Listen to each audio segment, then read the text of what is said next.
The Karasawa energy rifle, just like the Moonlight Blade, has been a part of the Armored Core series since the very beginning, and was always considered one of the most powerful weapons, if not broken, depending on the generation.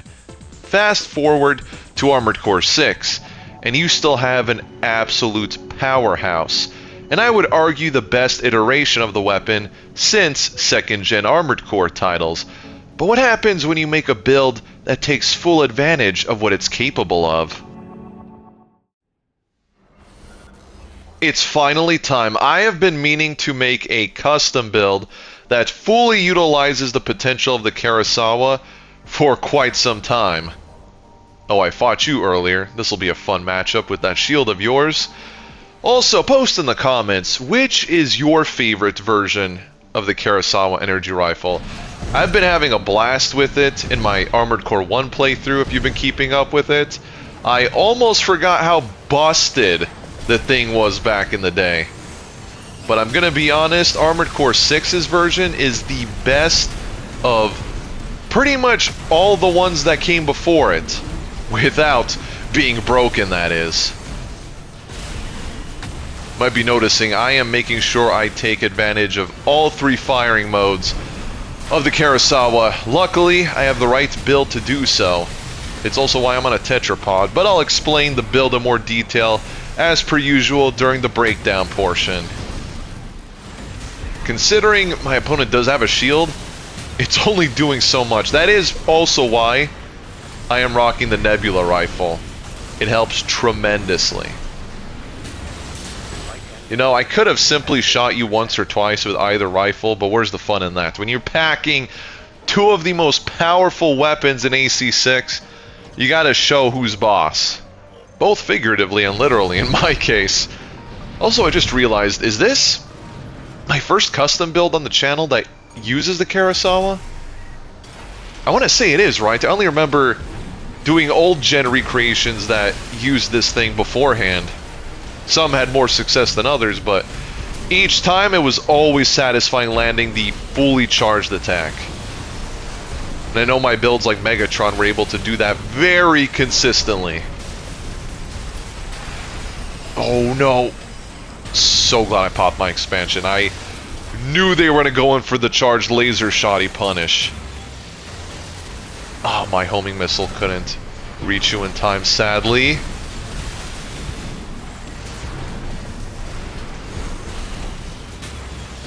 It is so difficult holding myself back from going in for a kick and doing an immediate follow-up with the Karasawa, but I know they'll simply block it, so I gotta be smarter. I think I'll go for the blind fire, though. Oh, that actually worked. Would you look at that?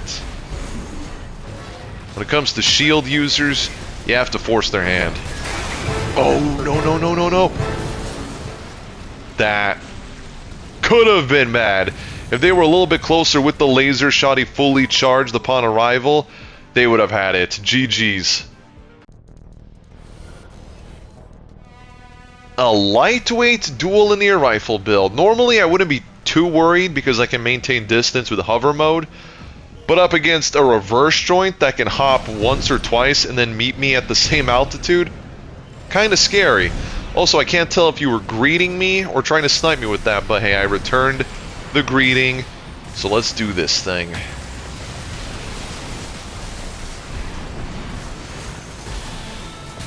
Huh, I'm surprised you're not going airborne. You do have the correct leg type to do so.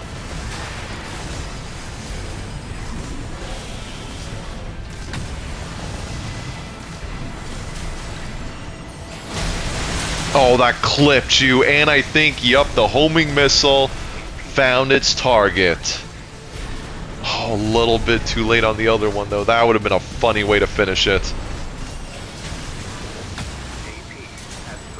Yep, don't underestimate a tetrapod when they're on the ground. I certainly have enough weapons to provide pressure.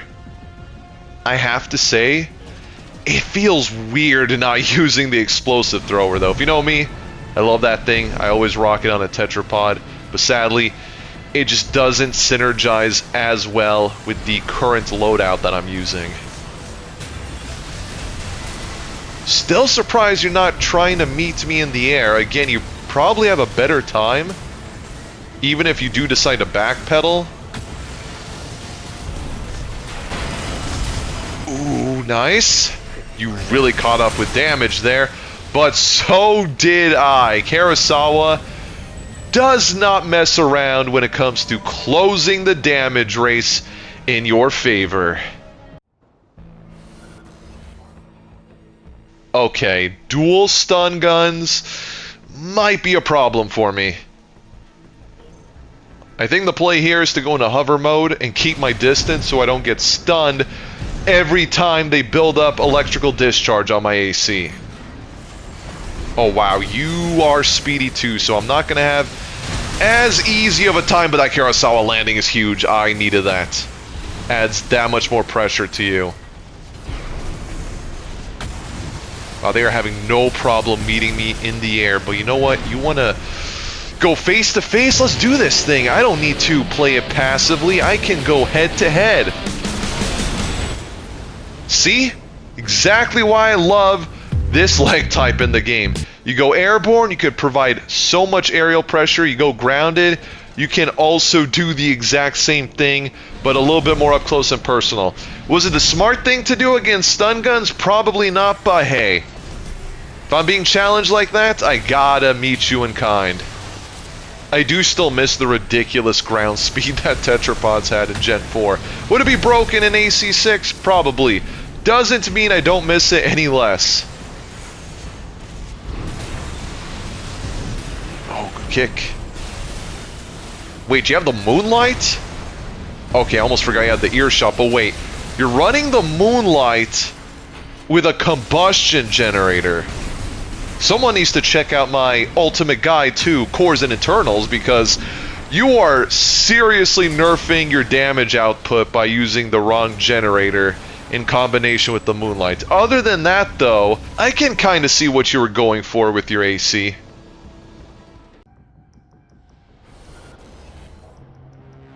Ooh, double melee with the pile bunker. Gonna have to be extra careful now. But at the same time, they can technically hit me with the charged pulse plate attack.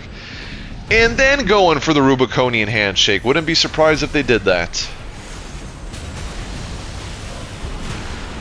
Oh, they were going for it, and I need to cancel that Huxley so you don't stagger me so easily. No assault armor? Oh yeah, pulse armor. I was wondering why you wouldn't have activated it when I was cornered like that.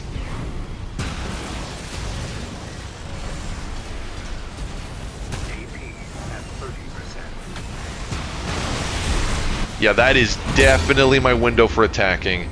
Either after I see you going for the charged pulse blade, or after the 2 slashes from the normal attacks. You're vulnerable just long enough. If only I could find a way to guarantee my kicks landing, because it's bad enough the Zimmerman's going to be keeping up with stagger. You add the Huxley on top of that, well, won't take long for me to be vulnerable for the Rubiconian handshake. Can my kicks please land? Oh, you've got to be kidding me. And they hit me with the charged attack. Oh, that was very scary. I thought you had me there. Oh, please. Why can't tetrapod kicks have the ridiculous kicking range of reverse joints? What are you doing right now? Do you not realize I'm right next to you? I still see you. Okay, you went for a surprise attack. I don't appreciate it.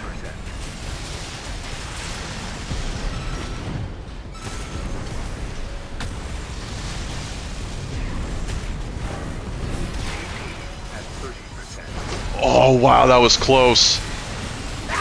And I tagged you with the fully charged plasma rifle just in time. So the explosion was still going to eat away at you even with your pulse armor up. Good game. A Nebula tank. I haven't seen one in a while, but it is one of the more popular tank builds. Thankfully, I have the map advantage. I could go hover mode and let it rain on them. Alright, let me greet you. Oh, you gave me the double greeting? I appreciate it. But this map, oh, you're meeting me in the air. That is terrifying. I did not expect that at all. Oh, the nebula will tag me regardless. Luckily, I can also trade with mine. Karasawa's gonna come in clutch for the damage race, though. Ooh, the bazooka's also a problem. Oh yeah, the Karasawa's putting in work. Winning me the damage race, because we're trading otherwise left and right. Good timing on the pulse armor. I was just about to launch my charged nebula at you.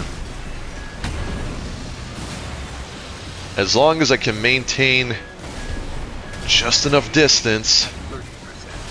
Oh, I needed that. Please land. Thank you. The kick finally came in clutch during my time of need. That was a crazy back and forth. We were just trading non-stop.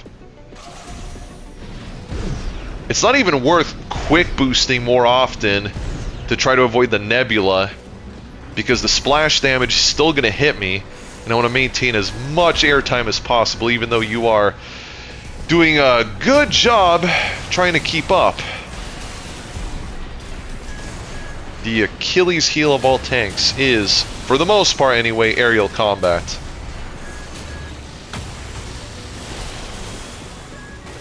Oh, even the Auroras are still hitting me. Ow, that hurt. I'm gonna have to make up for a lot of ground now. But my Karasawa is ready for it. Now you're keeping your distance. Have to be patient, find the right moment. That was the moment right there. Everything lined up perfectly. Homing missile, Karasawa shot, and the kick. Exactly what I needed. Still, anybody can win this. Oh, wow, I got a little bit too greedy with the kick. I should have backed far away and try to hit them with the missiles. I almost closed it there. Not going to repeat the same mistake, though. I'm so annoyed because everything lined up, and then I got a little bit too aggressive towards the end. It is still scary seeing a tank meet me in the air. This is my safe space. This is every tetrapod's safe space. You are not allowed.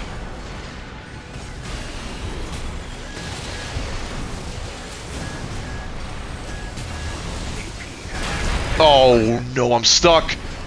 Oh god, they're just in time.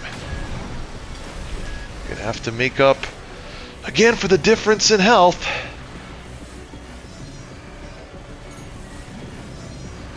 I might be forced to be extra aggressive though. We'll see if I find another moment or not. Nice, that's good. Not as good as last round, but still it's something. Oh, we traded nebulas again. There's really no point in trying to quick boost away from that.